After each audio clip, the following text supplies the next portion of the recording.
started with action. Wonderful.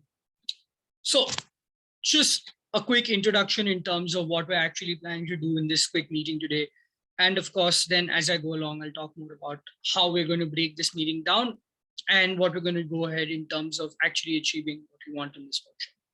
So just a quick introduction, like the reason the principles workshop exists. Like, principles are beautiful things.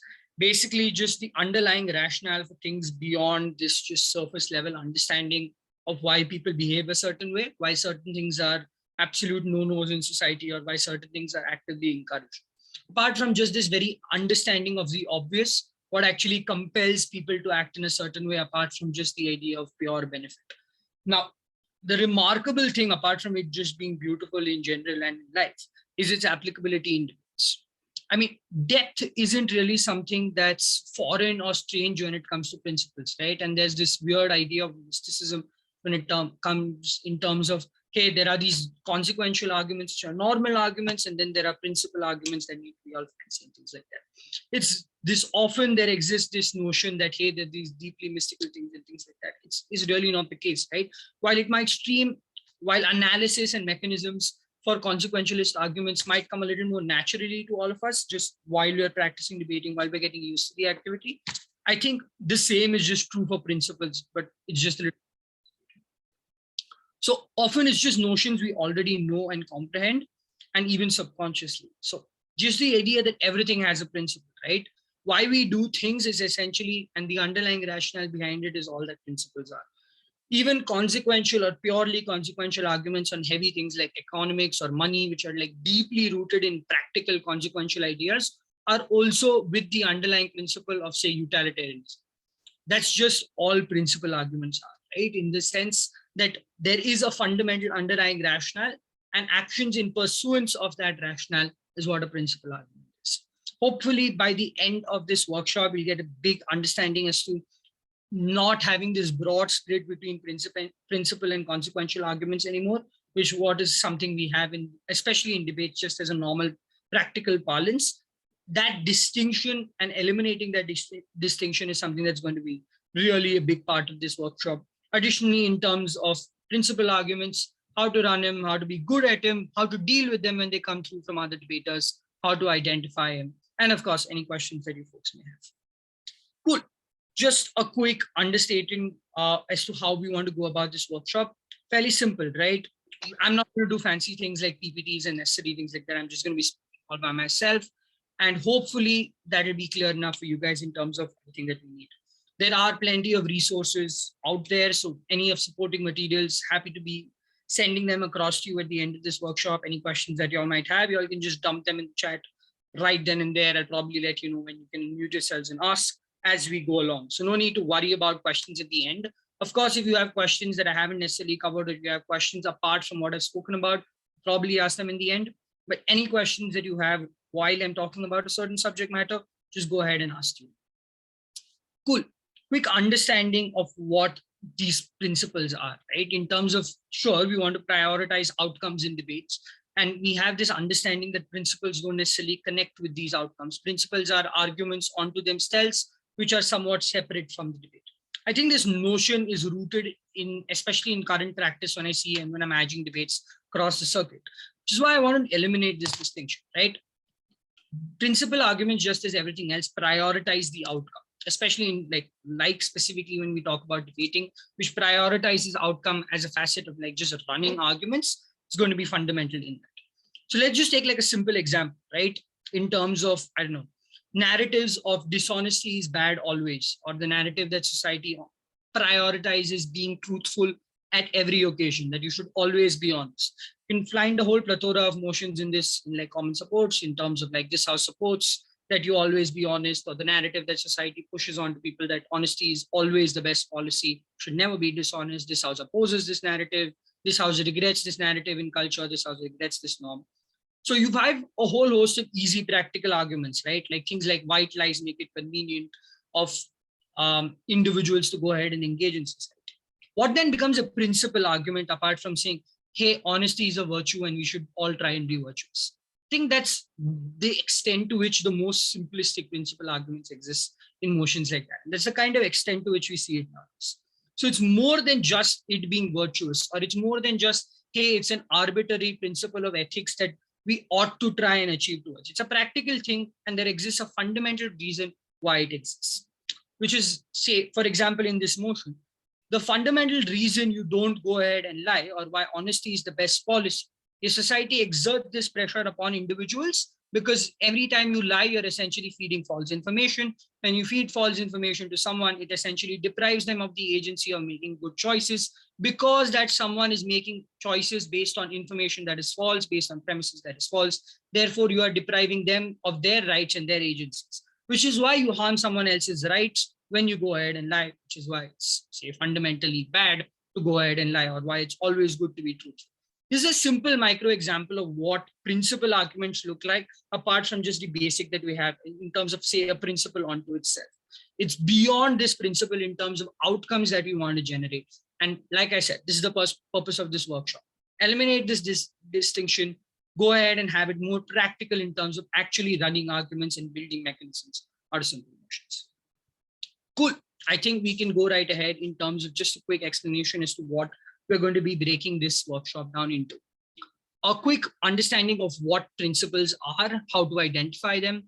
2, why are they important in, say, debates and lives. 3, how are they important specifically, and why are they useful in debates in terms of argumentation. 5th, just like quick how to identify them.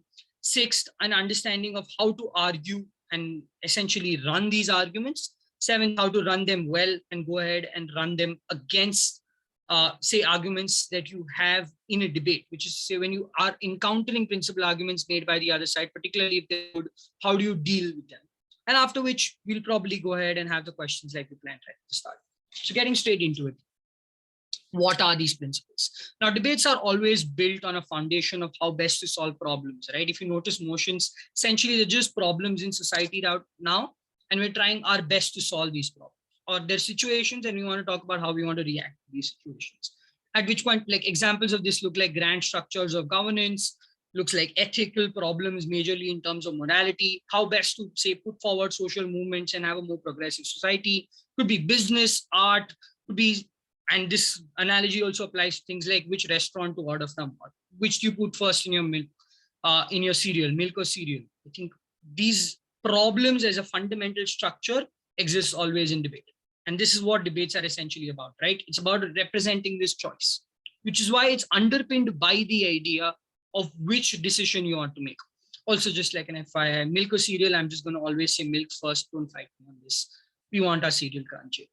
That notwithstanding, what do these debates actually boil down to? You're probably not going to have a motion about milk or cereal first in an actual debate.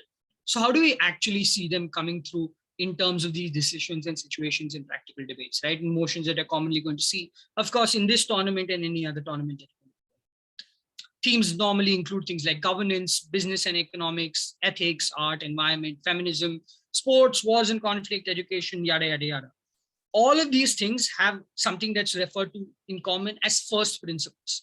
First principles are basically classic go-to ideas that are always going to be applicable in a certain theme debate. And therefore, an understanding is going to be applicable in the broad sense, and therefore can be specifically applied to any motion that falls within this. Which is to say, in a war and conflict motion, it will be a war and conflict about any war and conflict in the world. But you still probably have theories applied in terms of diplomacy, in terms of just war theory, in terms of, say, international war. These exist in terms of classic first principle ideas that are going to be applicable everywhere. In a governance debate about any government in the world, in terms of voting, proportional voting, yada, yada, yada, you're going to still have theories about representation.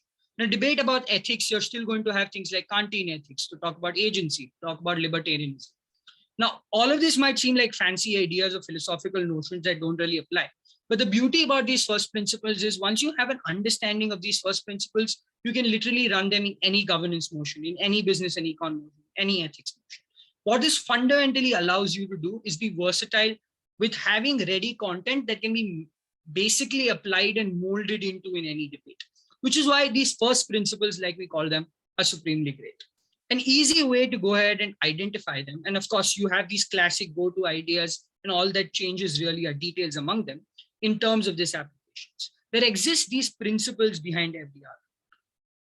I'll talk more about how these first principle arguments are to be identified and how specifically you can use them in the latter part of this workshop when we talk about identification of principles.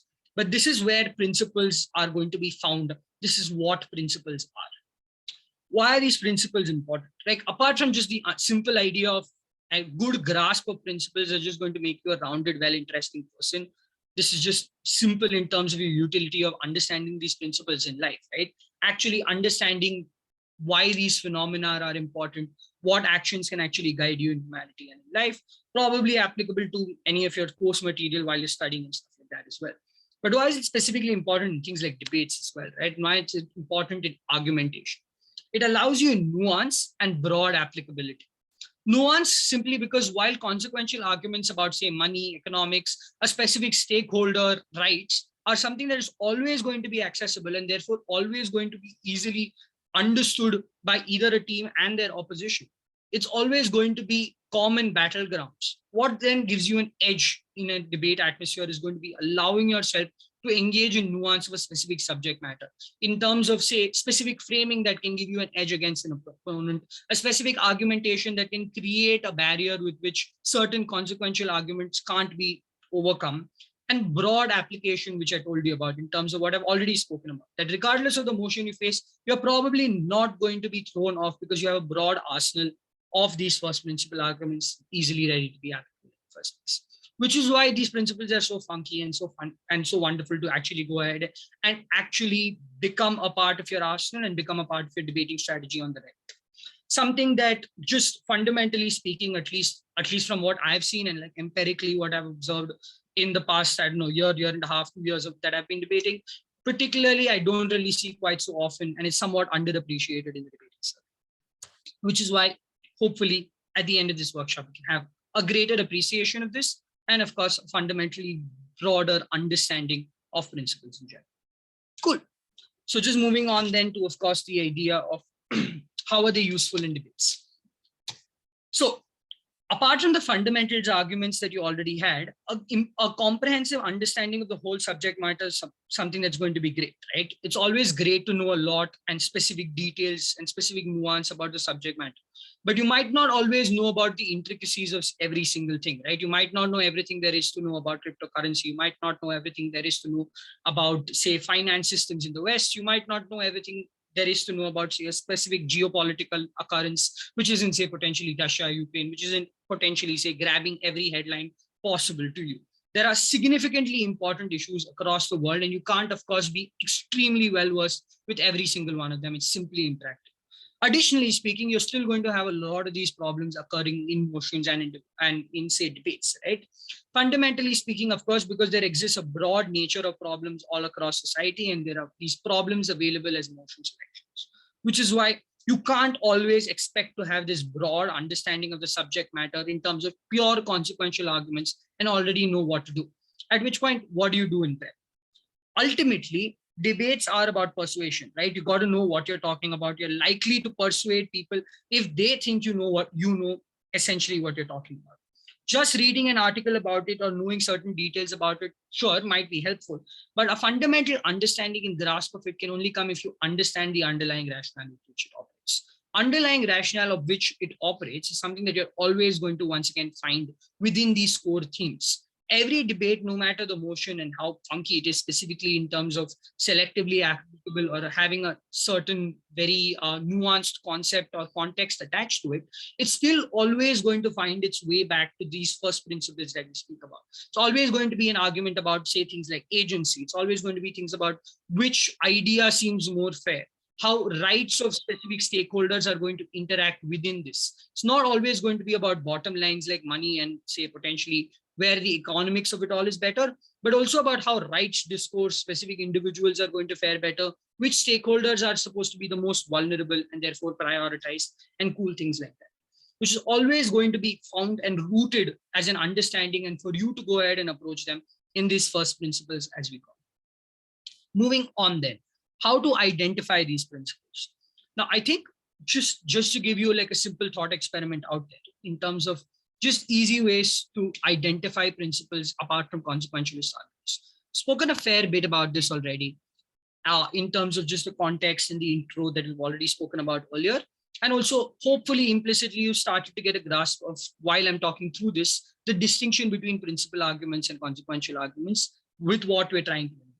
But how do you identify your argument as a principal argument, apart from, say, just the consequential arguments you already have in terms of, hey, we improve the stakeholders' lives, hey, we increase money in our side, hey, we improve the economy in our side? How do you go ahead and identify it? I think a cool understanding, or just an easy way of understanding it, is motions that involve banning things, right? Motions that involve banning things typically involve certain themes and are relatively versatile in terms of just hypothetically putting it out there, understanding and having an appreciation for principles. For example, bannings will always involve the idea of, say, the right of individuals to specifically enjoy it versus safety of the public as a whole. So therefore, it's always going to involve right discourse of classical ideas of right of an individual, right, liberty, right to potentially have, say, access to certain commodities versus community and good. Therefore, there's always going to be this underlying rationale and this underlying clash of first principles applicable to a specific context. This could be, say, illicit substances, things like alcohol, things like cigarettes, specifically in terms of any ban that exists or any ban that's going to happen in terms of the wide range of motions that exist in terms of banning vis-a-vis the debate culture that we have right now. You're probably going to find this discourse in terms of right of a certain specific group of individuals or an individual per se to enjoy it versus the struggle of, say, communal good or societal good as a whole, how this interacts. Second, art or appreciation of a tabooed nature. Why are things certainly going to be tabooed? How do you necessarily solve this taboo? What is the harm of this taboo?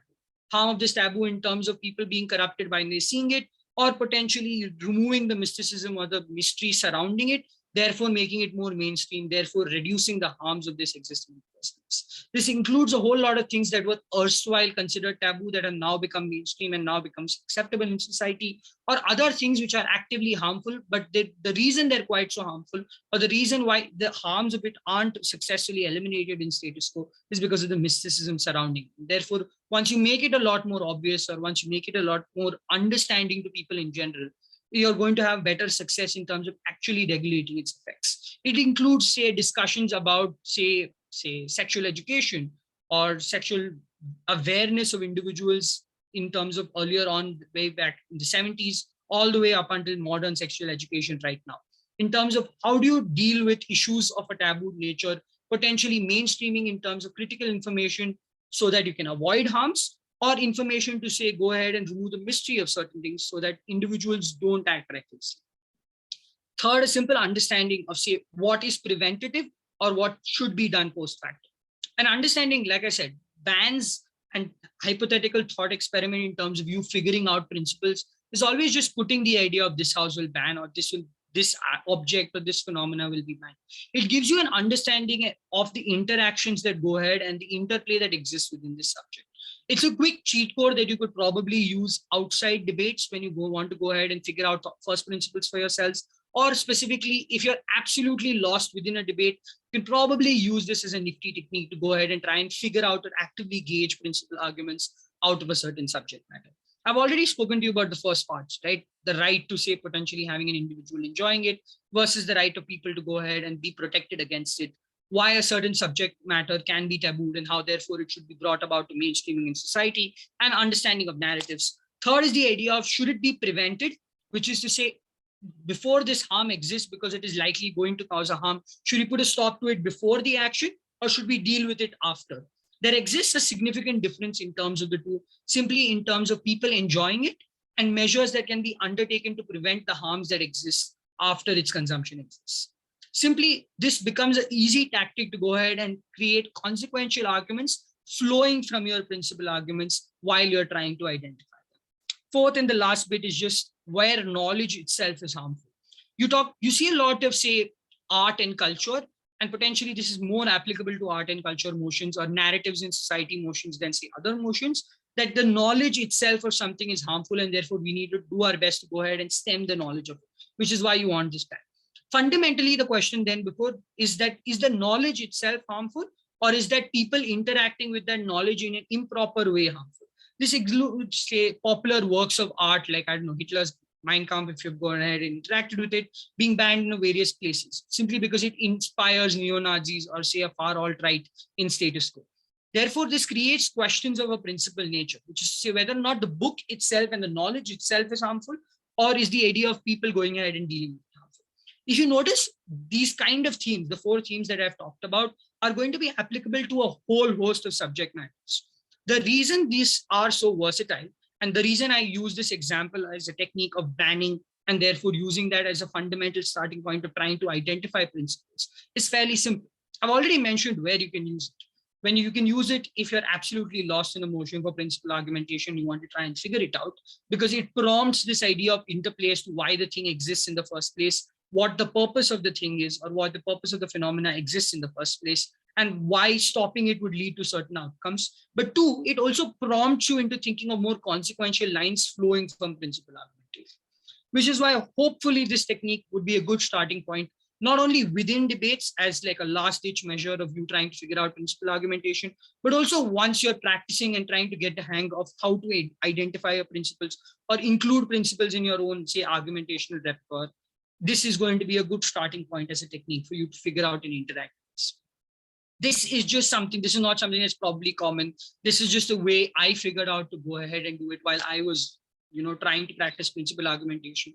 When I'm debating, I just use this as a good way to go ahead and try and figure out a principal argument when I'm actually lost for one, especially if I believe that the other side or the other team in question has already a strong principle base, which I will need to remove to actually win an argument. You probably find this situation quite common in, say, debate rooms, especially if you see a team having a good principle standpoint and you're running a pragmatic standpoint. It might not always be easy to weigh out, say, potentially pragmatic benefits to society versus rights of a vulnerable group. I think when we're debating in modern debate, debate societies right now, especially the culture and the circuit, the way it is, you prioritize certain things above the other. And I think this has become a fairly common understanding, just say rights of individuals, and you prioritize things like that over, say, simple idea of money. This becomes a fair starting point for a lot of people to understand it, and probably is included in your morality as it should be. But this fundamentally is going to be somewhat of a tricky thing while you're engaging with certain debates, right? So to go ahead and allow you to look beyond the strategy of just comparing pragmatism to principle in certain debates, especially when you can't potentially overcome them, is going to be allowing yourself to identify these arguments and identify and use these principal arguments when you're in a pitch. Cool. I see that I'm question free so far, so I'm just going to move on to the more operative part of this workshop, which is the simple idea of 2 things: how to run these principal arguments well, and how do you deal with them when they're actively used against you. First, how do you run these principal arguments well? I think, of course, like I mentioned so far, I've spoken a lot about how to identify them, how you go ahead and become used to the idea of principles. How do you develop principles for yourself? How do you identify principles? How do you get used to running principles? But in an actual debate, what do you probably need to make a principal argument stick? For a consequential argument, I'm sure you're aware of the idea of analysis, mechanism leading to an idea of cause and effect, and this cause and effect leading to an impact. You're probably talking about why that impact is quite so impactful, or why it's the most important thing to do. I think this has become a standard formula for everyone to understand and appreciate what to do with consequentialist arguments, so as we go. But how do you run principal arguments well? I think it's just going to be the same logic, right? This understanding of key mechanism, this understanding of having an impact with a cause and effect linked to your mechanism, and then talking about why this impact is so important. Like I said, there isn't really a distinction between consequential arguments and principal arguments, regardless of the labels that we go ahead and put to them. But how do you go ahead and apply this to principal arguments is something that's going to change somewhat. And therefore, your understanding of which can better be suited by using these methods. One, and this is something that we've already spoken about rather extensively, right? Identification of an argument. It's very easy to identify a consequentialist argument. We've already spoken, and hopefully it should be just as easy for you at the end of this workshop to identify a principal argument, especially once you get a little more used to and comfortable with the practice of engaging with principles in the first place.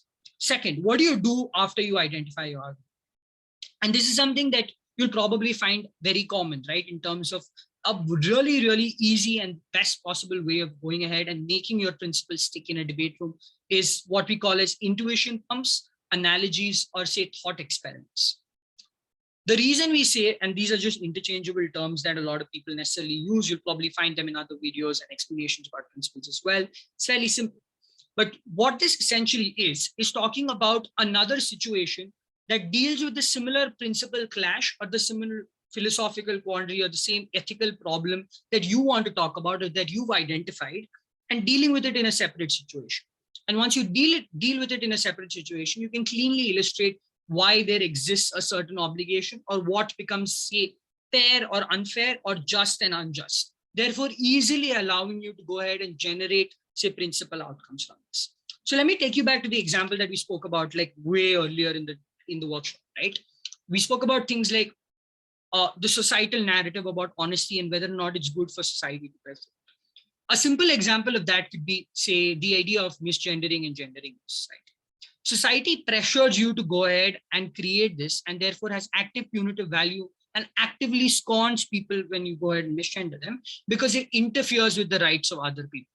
Now, this is not to say that either of them are of the same level or if the offenses are remotely connected to each other, but it talks about how actions of a certain individual, regardless and how remote they are to another person, are still going to affect the other person's rights and are going to affect the other person's enjoyment of their own lives. Which is why this creates a connection between actions of a certain individual and the agency that they potentially operate under, or however easier or convenient it must be for them, to potentially how it affects other people. And therefore, this would create a simple analogy between why you probably shouldn't misgender people or why you definitely shouldn't go ahead and actively engage in actions that harm other people's rights, and that connect between this idea or this example that you've given and the example that the motion talks about, which is essentially the specific context of lying and whether or not lying affects the rights of other people. If you notice, what I did here is essentially talk about an example or an intuition pump or an analogy, and then connect the dots between my analogy to the motion at hand or the context that we're talking about. And this is how you essentially would run an argument principally. Identify your principle, have your intuition pump or your analogy. You connect the dots between your intuition pump and analogy to the context at hand, and then you tell why it's the most important thing in the round, actively weigh out why it's so significantly important. Go ahead and impact it and talk about what resulting impacts come through as a consequence of this, which is, say, people's appreciation to make decisions, yada, yada, yada, what we spoke about earlier in this example.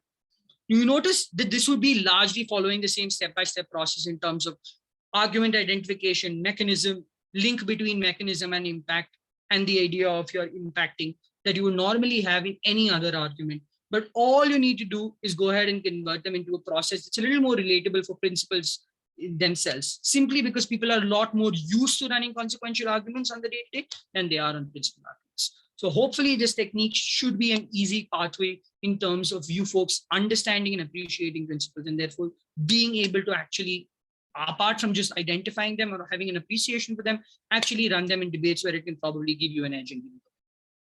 Cool. The next bit is, how do you argue against principles? What do you do when you come up against debaters that have strong principle arguments or have a great case line that potentially includes strong principle basis or strong principle frame? There exists possibly broadly three things that you can do in terms of strategy to go ahead and interact with principles, right? One is the idea of co-opt. A simple idea of co-opting looks like, say, a principle of a certain side talks about the principle of reparations or the principle of obligations or the principle of protecting a certain vulnerable stakeholder as the most important thing, because this is what this governance structure does, or because this is what this welfare state does, or because this is what this legal principle ensures or exists for. The simple way of co-opting it looks like saying, okay, we're not going to disagree with this principle. We're going to include this principle in our case as well. And we're going to tell you why we represent this principle better. This potentially would only apply when you have benefits that align with or have a mutually exclusive alternative to go ahead and represent why your mechanism, why your intuition pump or analogy can be substituted for that same argument and therefore run better on your own. You notice this strategy would somewhat be similar to what a lot of people do for consequentialist arguments, right? Say if a certain argument or a certain consequentialist argument looks like we want to benefit stakeholder X because we give stakeholder X more agency. Another team would go ahead and respond by, hey, we think stakeholder X is super important too. We think agency is important too. However, our mechanism, our model, our world gives more agency to X, which is why our world is better. This simply looks like the same being applicable to, say, potentially principles, right? The principle is about reparations in terms of symbolically or monetarily going ahead and generating this idea of an abuser or an oppressor going ahead and actually generating or doing something about the actions that they have caused to a party that they have so damaged. You could probably show why this is better represented on your. This, a simple strategy of this is just co-opting, but with principle. Second, you could challenge the applicability of this principle. Now, this is something I've seen to be like quite common, right? When we're talking about, for example, duties of a job. I recently came across a motion quite, I think, a couple of weeks ago in terms of what a specific job would entail and why a certain job should be done well or shouldn't be done well. Now, this understanding is going to be applicable. And I saw a team running in that argument. Hey, doctors have an obligation of treating criminals regardless, because it's their duty that they owe to their job. It's professional ethics. It's their professional responsibility to do so.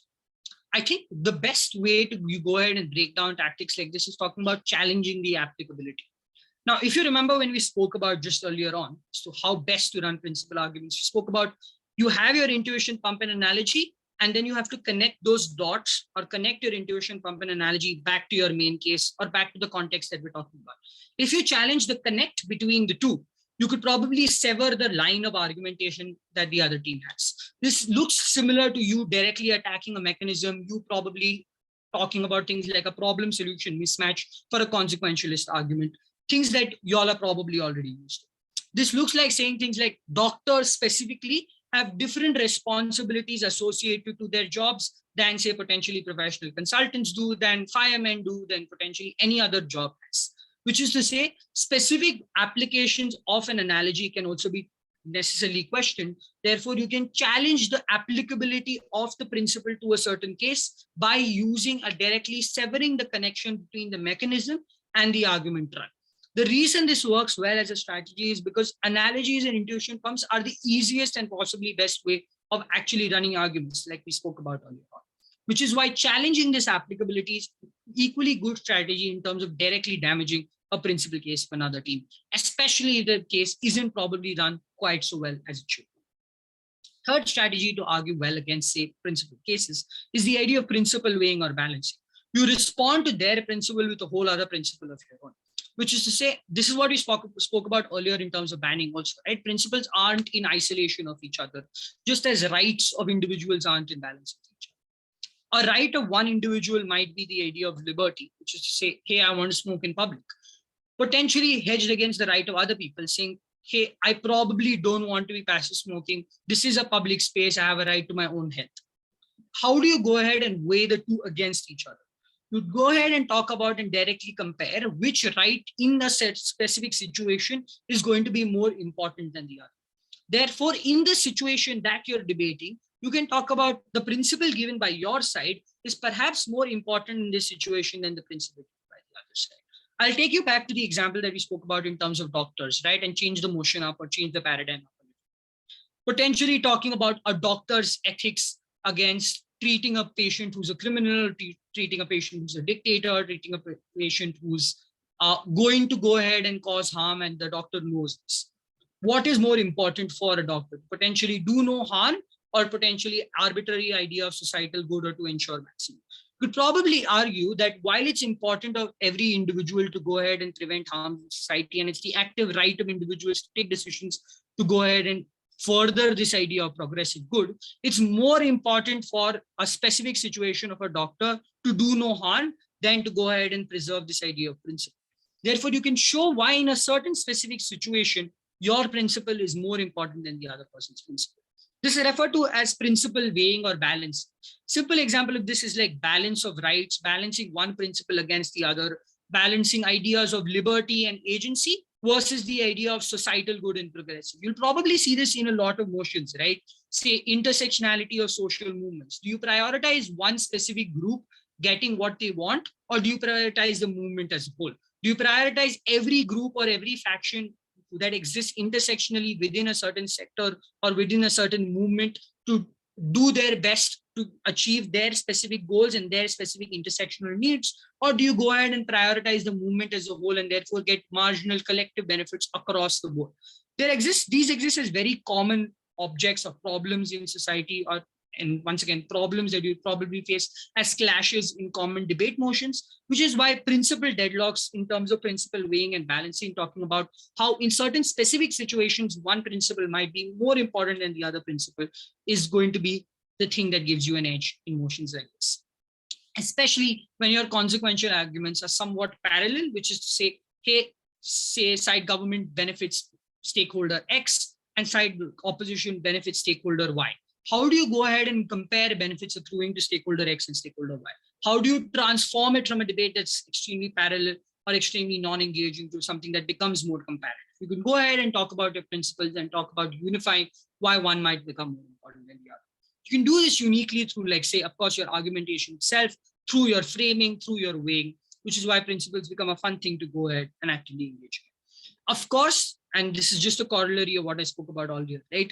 You could also always say that, hey, our principle is always going to be more important than the other team's principle. Say things like liberty of individuals is always going to be more important than, say, potentially lesser rights.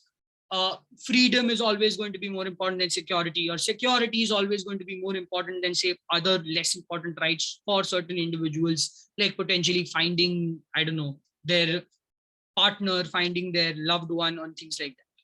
You could probably also go ahead and say certain rights are always more important than other rights. But I think the way it becomes tricky is you need to still connect it back to the motion. So it's always going to be advisable to talk about how in a certain context, one right becomes more important than the other, to go ahead and actively engage. So just in summation, really quickly, talk about the three strategies that you would commonly have to argue against or actually deal when you go ahead and find the other team running good principle cases. One, co-opt and talk about how you can run that principle better. Two, challenge the applicability of that principle to that specific situation or their intuition pump and analogy to their principle in the first place. Three, principle weighing and balance, which talks about why a certain principle in the situation or the context of the motion is more important in terms of the other principle that was raised by the other team. Cool. I think now that we've spoken about how to run principles and how to go ahead and deal when you come up against them, all that's going to be left in this workshop is talking about how do you deploy principle arguments, which is to say, when you're actually in a debate room and it actually comes down to arguing it, all of what you've spoken about is probably before your actual speech, possibly in prep time, possibly dealing with when you're hearing the other team's speeches. What do you do when it's actually your time to step up to the podium and go ahead and actually deliver the speech? It's always recommended that principle cases aren't going to be run just as a principle, right? Which is to say, you're still going to have other arguments which are consequentialist arguments. It's the same as what I told you to start the workshop. Just consequentialist arguments probably can only take you so far. You need principle arguments to give you the edge. The same is going to be true for principle arguments as well, right? You're not going to have just principle arguments and say, we're never going to have consequentialist arguments. Because I tell you, there is no real distinction. There are various kinds of arguments. You probably find a case where you cover more facets of a motion strategically better than when you cover less facets of a motion. You're obviously going to do better and be more persuasive when you cover more ground of a specific motion, when you cover more facets of a specific motion, when you create more avenues for why your world is the better one. Which is why it's always going to be run with other consequentialist arguments and not just relying on your principle itself, because it allows the other team to run, like, say, principle weighing and things like utilitarianism by saying, we give you consequential tangible benefits, they only give you a principal benefit. Why is their principal benefit more important than our consequential benefits? This allows for this ground and it allows for this trap to be created, which is why you're always going to be deploying consequentialist arguments and your normal everyday case, which you already probably have with principal arguments. And therefore, it's going to become your new norm. Second, the idea of a cool way of essentially having your principal arguments, especially because of the nature of how the harms and benefits exist that accrue out of principal arguments, is rhetoric. Apart from just saying, hey, this is fair or unfair, this is just or unjust, you're probably going to want to juice it up a little bit, right? You're going to talk about things like, this challenges the dignity, this affects the rights, this affects the existence, this underpins the ethos. this is more than just fancy words. It's also about elaborating and emphasizing specifically just how important one thing is to somebody, which is to say, it's probably going to be easy to leave it at, hey, we generate, if the clash is money, we generate more money than them. And that's it. Because everyone sort of understands more money probably means a better thing when you're engaging with a clash of just quantum of money. However, when you're talking about principles, there are intangible things, right? There are things that you can't quantify, there are things that you can't measure, which is why you're going to have to give specific emphasis. And this is just impacting or emphasis as to why a certain thing is important. You need to be able to explain to a certain somebody in a certain motion why agency is so important, why sovereignty is so important, why having just war is so important, why education, which includes emphasis on a child's welfare and a well-rounded emphasis in terms of a well-rounded curricular is more important. You probably find these as classical examples, and I'm always referring you back to common motions that you'd probably see in debates nowadays, which is why it's important that you go ahead and include that rhetoric in terms of telling us why a certain something is quite so important than pragmatic or actually quantifiable things. Which is why if I can tell you, I get an X amount of money, the agency loss to generate that X amount of money is probably not going to be worth it. Because this agency is so important to fundamentally this individual, having that X amount of money doesn't compensate or offset for that. Which is why you're going to go ahead and probably have your language and your rhetoric fine-tuned in terms of understanding why a certain something, especially if it's intangible in nature, is quite so important. Hopefully this is, and this is of course this workshop done, hopefully this gives you an appreciation and understanding of principles, how you're probably going to be running them, how you're going to be dealing up against them, and of course everything that you need to go ahead and know about principles before you actually interact with the motion, and what to do once you actually get that motion. Cool. Hopefully this has been helpful for you folks. We'll now open the floor for questions if there are any. And of course, just have a quick understanding of examples thrown around. If you want more examples of motions and principal argumentations that flow from them, you could probably phrase that as your question, just so that we go ahead and deepen your understanding of principles. You could probably go ahead and just ping your questions in the chat right now. It's just open floor for questions, because this is me done for my workshop. So thank you so much for patiently listening in. I'll wait and hang around for a couple more moments if we have questions, seeing or examples that you all need.